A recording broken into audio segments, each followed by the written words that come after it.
今天将为大家继续讲解急进中兵，卒期进一最后一个变化。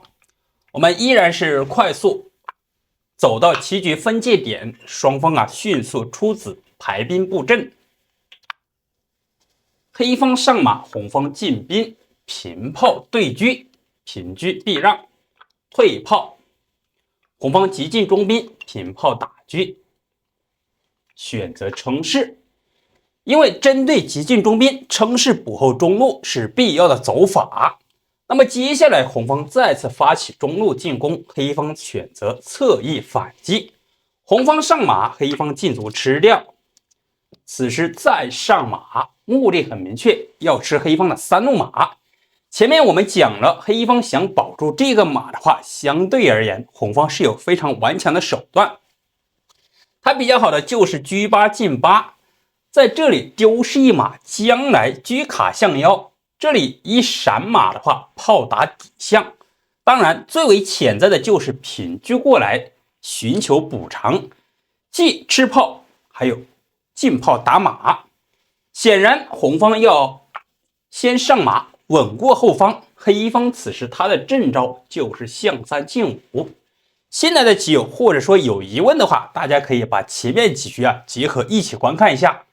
此时红方上马吃掉，接下来黑方有很多的走法，但是关键的正确的就只有一招。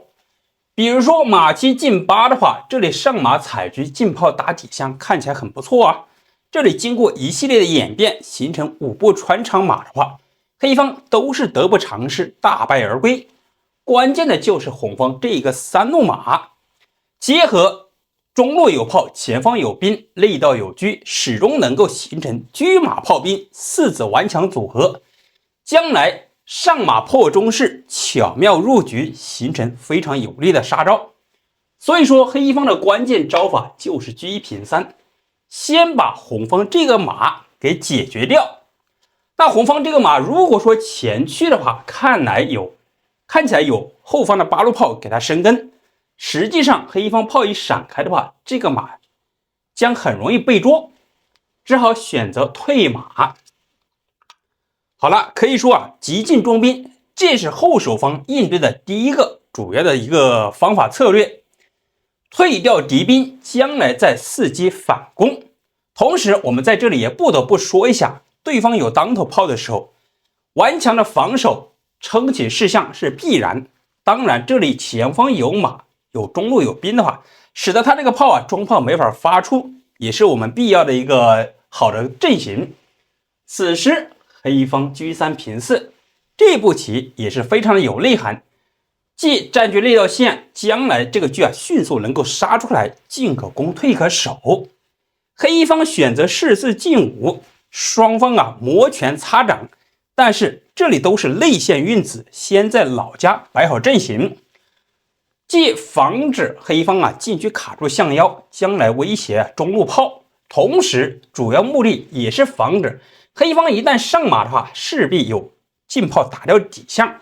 一旦炮击底象的话，将来前方车炮形成一个攻势，炮撵单杀也是非常有力度。所以说在这里双方都是摸透了对方的心思。那么接下来走到这里，我们看看黑方有2个策略。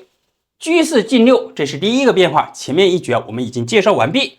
那么它第二个走法就是车8进1，本局棋也是我们主要的一个走法。那么现在红方该怎么走呢？平车要吃象炮5平4，势在必行，将来进可攻，退可守。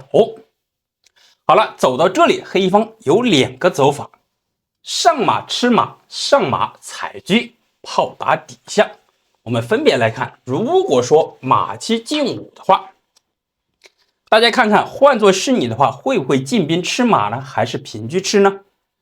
实际上这2个走法都是不太妥当。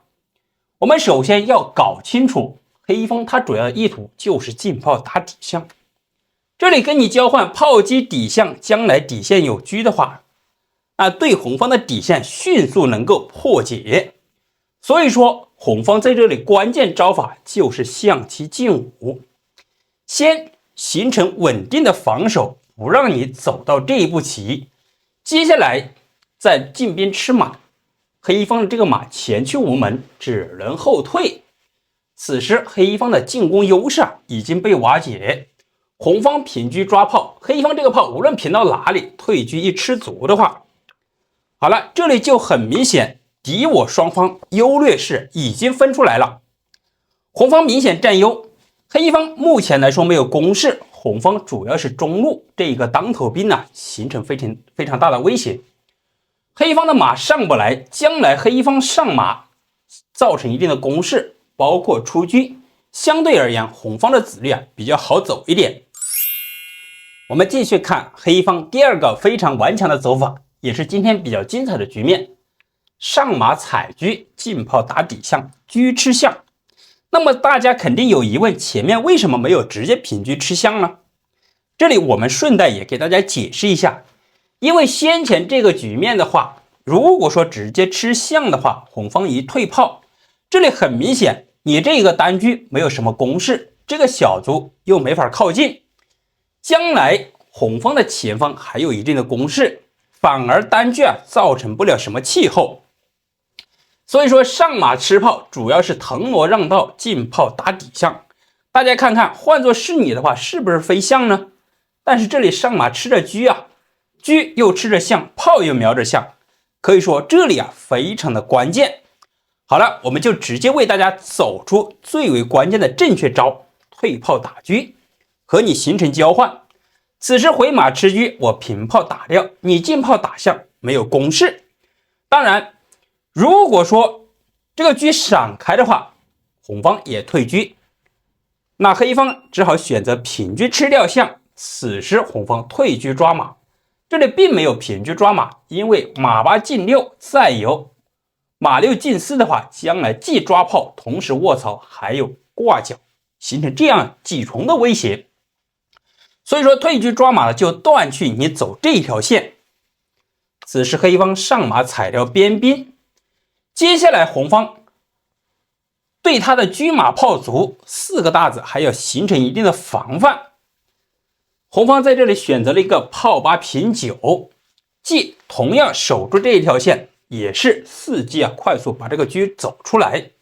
黑方很明确，炮7平8，一旦进炮下底的话，那红方是有点招架不住，所以说红方在这里抢先飞象，先把这个车赶走，黑方选择退车。好了，走到这里之后呢，将来依然是要进炮下底你现在平车过来拦，正好在黑方这个马口，红方选择炮4平2，这里也是非常值得我们借鉴，挡住他的子，虽说在老家底线但是起到了决定性的防守作用。那么在这里实际上接下来红方有出车抓炮，形成一定的先手，但是呢这个棋局并没有往下继续演变和发展。比如说你再次进炮打象，这里是空招。那么我们再次通过人工智能为大家分享几个走法。黑方接下来仍不甘心，进炮，那这里既打马又打着串，当然如果说退象的话，那这里进车抓着炮，很明显不太合适。此时红方不管不顾，寻求交换，你平炮打马，我进车吃炮。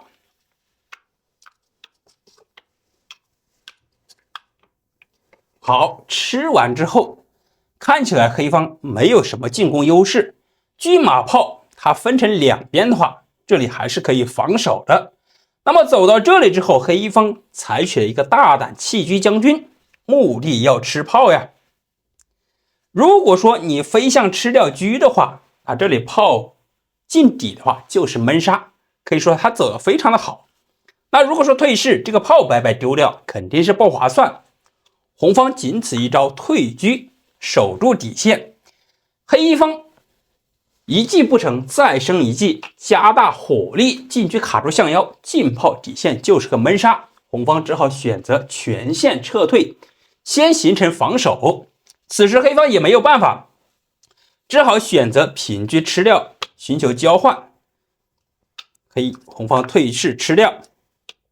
好了，走到这里之后呢，黑方上马，这一步棋是几个意思啊？上马踩着炮，将来车能够闪过来，那么红方啊就不管不顾了，先手来一个进车将军，选择退士，此时进炮打掉卒，